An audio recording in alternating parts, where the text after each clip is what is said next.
Hello, my name is Carl Surrey and I run a Facebook group called Fans of Serif Software, and I make video tutorials for that group. And as you can see here, I've made quite a few, but recently somebody asked me if I could add some subtitles to the YouTube video, and I attempted it for the first time on this video. As you can see, there's now a CC next to the HD box that's there, which means it has subtitles. So then they asked me, how did I do that? So although this isn't technically a video for the Fans of Serif Software group, the people in that did want to know how to do this, so I'm going to do it again with this latest one which I've just made, mainly because it's a nice short one. It's only 4 minutes 43, so hopefully it will be a lot easier to do. So what I need to do is to go to that video, and let me just pause that a second, and then along the bottom here there is a selection of boxes, and one of them is the CC. So if I click on that, it will take me to an editing area where it displays the video there, but also up here it has add new subtitles or CC, and I'll click on that. I will select English United Kingdom because that is the market that I'm aiming at. And you have 4 ways of doing these subtitles. The first one is a little question mark on the end of here, and I'll just click on each one, and it just says upload text, transcript or timed subtitled file. And if I've no idea how you go about doing that, but there is you can click on learn more if you want to know how to do that. This one here is type or paste in a full transcript of the video, and subtitle timings will be set automatically. Now I did try this. I had a little script typed out and I cut and pasted it in, pressed like enter, and I waited ages and ages and nothing seemed to happen, and in the end I got fed up waiting, so I just cancelled that. This one is one I'm going to try, and this last one is sort of self-explanatory. You can buy subtitles, or so I'm guessing you pay for someone to listen to the video and translate it for you. But I'm going to click on this create new subtitles or CC, and now we have the video here, and you enter in what you want to type here, and when you press the plus sign it will sort of add the this is the track or the soundtrack here, and it will add the text into that soundtrack, which you'll see in a bit. And what we need then is the script. So I've watched the video, and as I've listened to it I typed out all the things I said. Now I would advise using a program like Word that has an automatic spell checker, because if you're anything like me at spelling, having an automatic spell checker is a godsend. So don't use things like WordPad and what have you, because it's not so easy to spell check with that. And I'm guessing like on the Macs and what have you, which I'm guessing this will work in the same way, there are some Mac programs that are better for spell checking than others. Now the thing is not to make the sentences too long, because they've all got to appear on screen. And if you're like me and a non-professional video maker and over a sound person, you will pause, and you might even go and ah and things like that. And if you like it, unlike with me, I have a very long tutorial to do, I make notes because there's a lot of procedures to go through. So I will sort of hesitate when I look at my notes. So these are points where you can, even if it's mid-sentence, you can cut what you're going to have on screen and use those pauses and gaps to decide where you're going to put the breaks in the line, because some of these are longer than others. And this one here I've only got like if you remove the tick. So it is good like that. And if you're going to have things popping up on screen like addresses, you can like put in brackets, maybe like I did here. I put use Control and J keyboard shortcut in brackets. I mean, I didn't say that, but putting that in the subtitles will give the person watching it some idea of what is going on, even though they can't see what is going on. So I have my script. Now you could, like it says, if I go back to the web page, you could listen to the video and type in. I personally think it's better to listen to the video, type out the script as you want it to be, because you may want to make some slight alterations. Like I have a habit of calling Affinity Photos developer. Now I don't alter it when I'm making the voiced version of the script, because it's just a mental block I have. But if I do the typed version, I can type it incorrectly. So the script I typed may not be 100% exactly what I said, but in fact it should be better at getting the information across.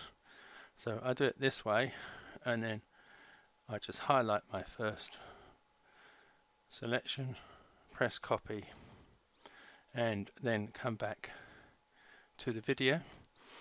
Now this is where it might get confusing, because I've got to listen to the video and speak at the same time.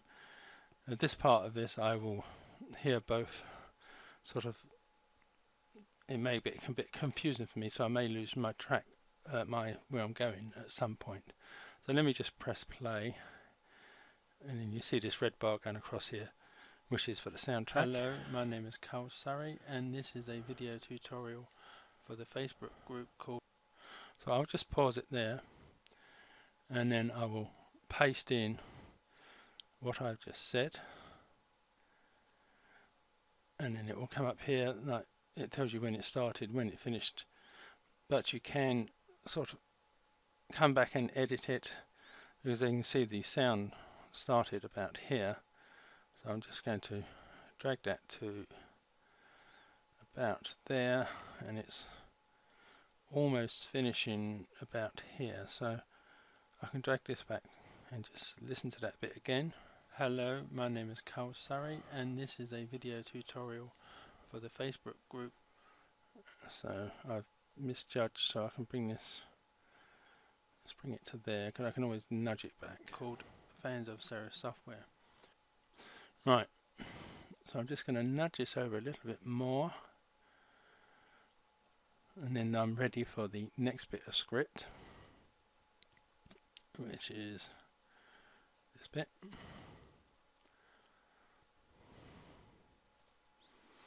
And then press play again. Now hopefully this will be. It's the vocal started about there, so so I pasted it in. Just press the plus sign, and I'll just nudge this up to about there. And looking at the graph along the bottom, which is the soundtrack,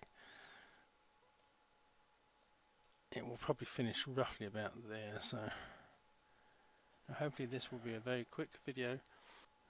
Yeah, so that's not too bad. I'll just nudge that slightly there. So it's just a case of carrying on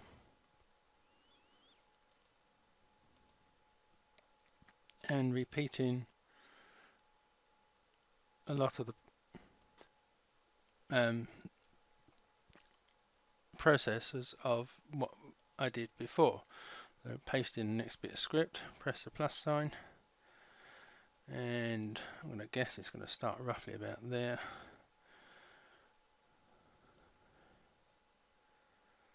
and it's just to answer one question set by a group member, John Harris. That probably went a little bit too far there, so I'll bring that back to about there. And about a previous video, so that started pretty much without much of a gap. So copy back to the web page, paste that in there, press the plus sign, and I'll just nudge that slightly there and see whether that works better. A group member, John Harris, about a previous video I made. That's okay. So that is basically how you do it. I'm not going to waste time showing you how I did the whole thing. So I will pause this and I will come back when I'm nearly finished, and then I'll just show you what happens at the end. So I'll be back in a little while. Okay, I've virtually finished adding the subtitles to this video. I have just 2 more to go. Now before I do these last 2, there's one thing I just would like to point out. This light red line, which is the sort of a pointer where it will be displayed on the representation up here, I find it best to leave that roughly in the middle and then move this by just clicking and holding, because as this gets nearer to the going this way, it gives you more time to pause it where you need it to be paused and then enter the next bit of text. But that's just something I've just sort of discovered while making this video itself. So the last 2 lines I'm going to put in, copy, come back to paste. Now when you do click on the plus sign, I've also noticed that it will always fit in right where the last one finished, and will also fit in wherever the red line is up to, but you can move that anyway, so I'll just drag that out a bit, bring back slightly, enabling snapping. Hope that answers John's questions. Thank you. Right, let's just bring that back to there, add the last bit of text.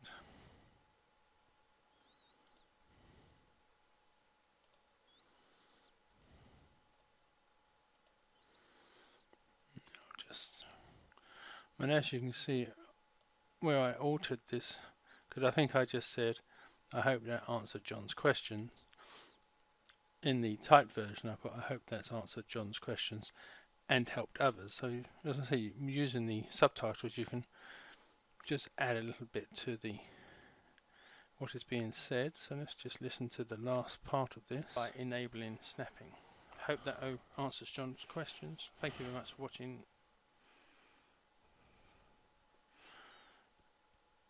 Right, so that is that finished.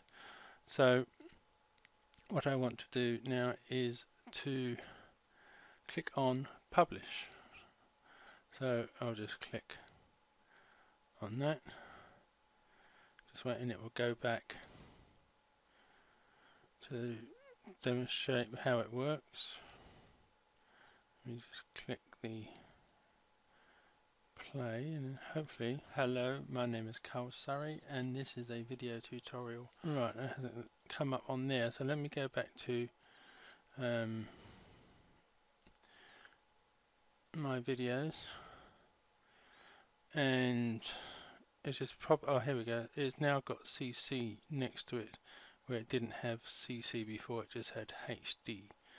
So if I go to that page, then hopefully it should be working. Hello, my name is Carl Surrey and this is a video tutorial for the Facebook group called Fans of Serif Software. Now, hopefully this will be a very quick video, and it is just to answer one question set by a group member, John Harris, about a previous video I made. In that previous video I had two boxes on screen and I moved one.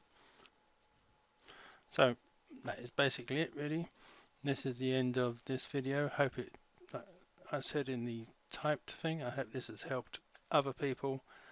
Thank you for watching and goodbye.